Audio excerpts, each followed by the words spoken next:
We have a new segment on the Macabrecast, where we take a look at some films that flew under the radar. This is In Cinema's Shadow.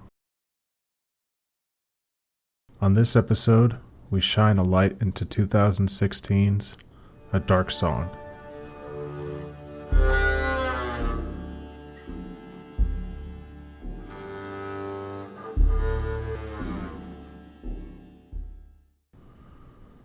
A Dark Song, written and directed by Irish filmmaker Laim Gavin, is, in my opinion, one of the most criminally overlooked horror films of the last decade.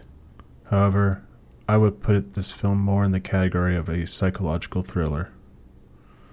The story follows Sophia Howard, played by Catherine Walker, a mother destroyed by grief and guilt after her young son is abducted and murdered. In her desperation and determination, she seeks out help from the insensitive and blunt-mannered occultist by the name of Joseph Solomon, played by Steve Oram, to attempt an ancient ritual of the Abermelon that may give her a chance to speak with her son one last time. But Sophia has hidden plans that may spoil both of their lives. What this film does so perfectly is that it's able to take an extremely simple setup and limited characters, then engages your curiosity and suspicions of both leads the entire time. You keep wondering if Sophia has revealed all of her intentions, and for much of the picture, you're never sure if she should trust Solomon completely, or if Sophia should spit in his face and leave. Let's take a look at a couple scenes.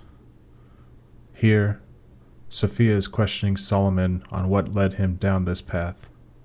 Does the question bother you? It's actually a bit of an ontological issue. You know what I mean. I would say no. We're not trying to hurt anyone, but we're doing dark things. And would you do black magic? There's no point in going to the fairground if you don't go on any of the rides. Have you seen much? I've seen things. I've seen gods, demons. I've had gods rain silver on me.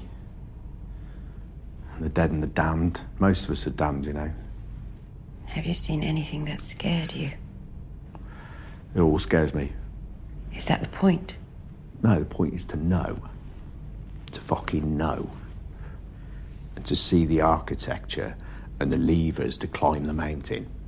Power. Knowledge.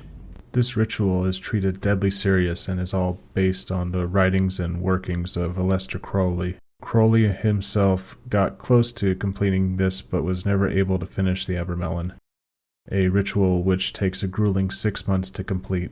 In this scene, Sophia threatens to quit the ritual after months with no results, and Solomon has to convince her to stay sequestered with him in the house.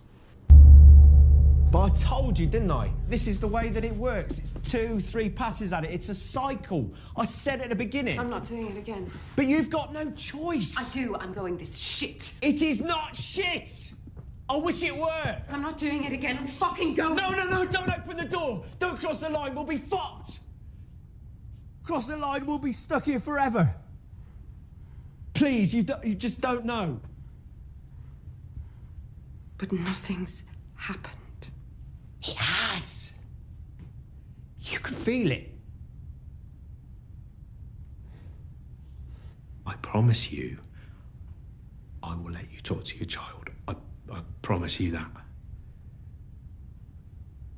You better. Walker and Oram are able to carry the entire movie on their backs, and through their performances you can't help but relate with them. Oram particularly is extremely compelling. You really can hate him as he takes on the role of a master of sorts. He's written himself out of society, seemingly doesn't give a shit about anyone, but he also has this incredible determination behind him and can show real moments of compassion. And both characters are pushed to the very limits of their sanity and strength. I, for one, love slow burn horror. I know it's not for everybody when it comes to scary movies. Some people just want regular old jump scares and a guy in a mask holding a knife. Gavin is a director that isn't afraid to let the scenes breathe a little bit. The dialogue between Sophia and Solomon is incredibly intriguing, and the fact that this movie is very dialogue heavy, it still manages to keep my attention the entire time. At no point did I find myself saying, okay, let's move along.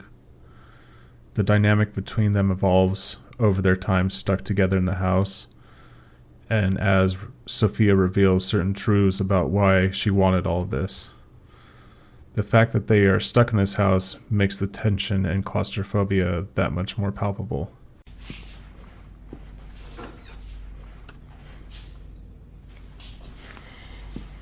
Eat this. It's a toadstool. Have you been listening? Take it, do the ritual, talk to your guardian angel, talk to your child.